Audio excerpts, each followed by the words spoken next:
All right, class, I want to kind of slow down and talk about this rather than trying to rush through it while we're trying to take a test and do a lab and stuff like that in class. This you might have heard about. This is our project, our marine biology project. Maybe you've heard about it from other students. And in other years, what they've done is they turned in something like this. This project, see, over the next 4 weeks, we're going to be learning about stuff down at the beach.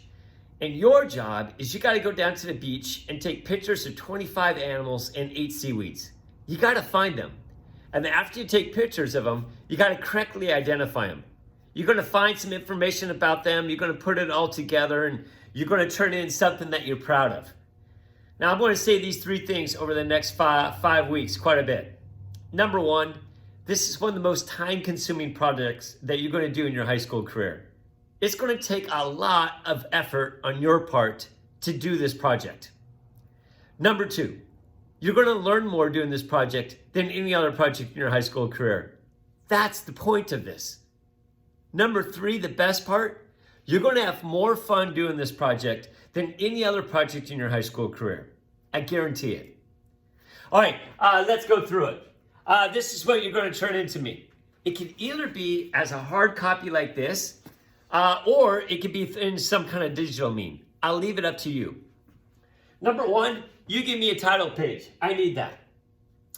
Number 2, don't get turned off by the word essay. See, every good book has an introduction about what that book is about.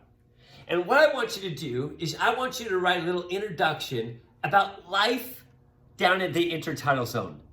I'm going to tell you, over the next 4 weeks, it sucks living down there. Sometimes you're completely covered by water. Other times, there's no water. How tough is that? You got waves that are crashing down on you. God, that's got to be tough. When you're in water, you got water predators. When you're out of water, now you got land predators. God, that's tough. In water, you got to get oxygen somehow. But then, when you're not covered with water, how do you get your oxygen? How do you live? God, what a tough place it is to live down there. But yet, there's a lot of creatures that's their home.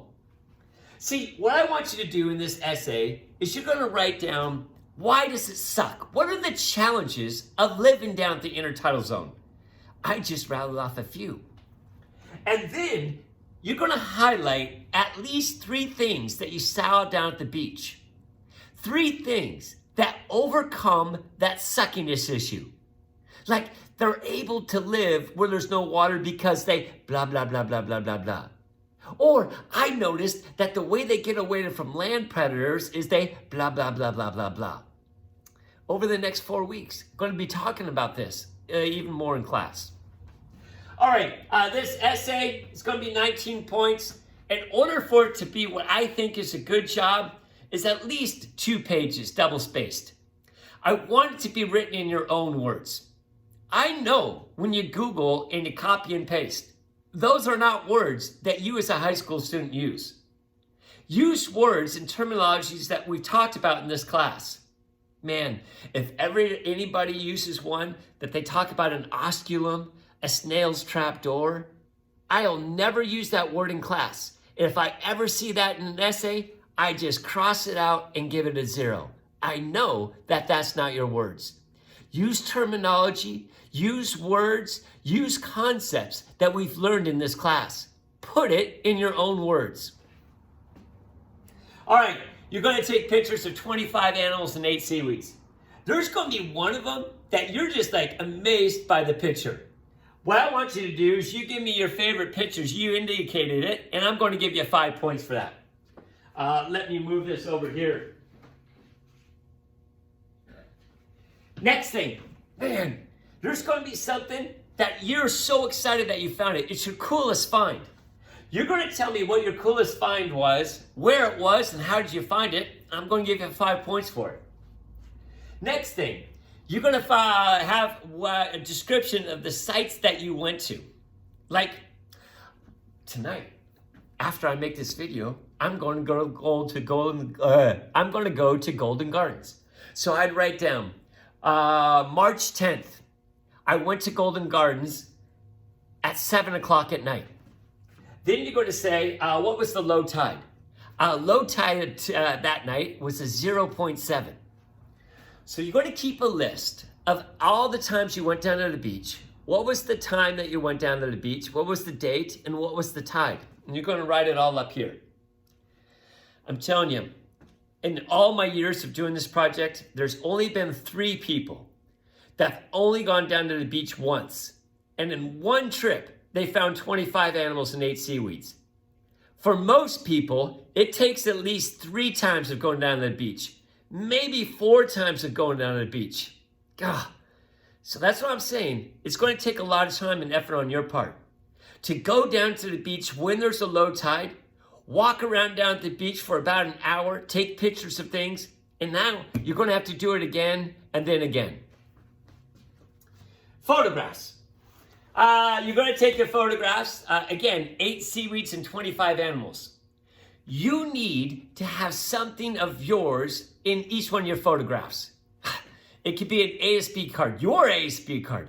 It could be your driver's license. Oh, maybe your Visa card with all your numbers on it. And then turn it over once or twice so I can see the back. Maybe it's going to be your face. Maybe you do a selfie.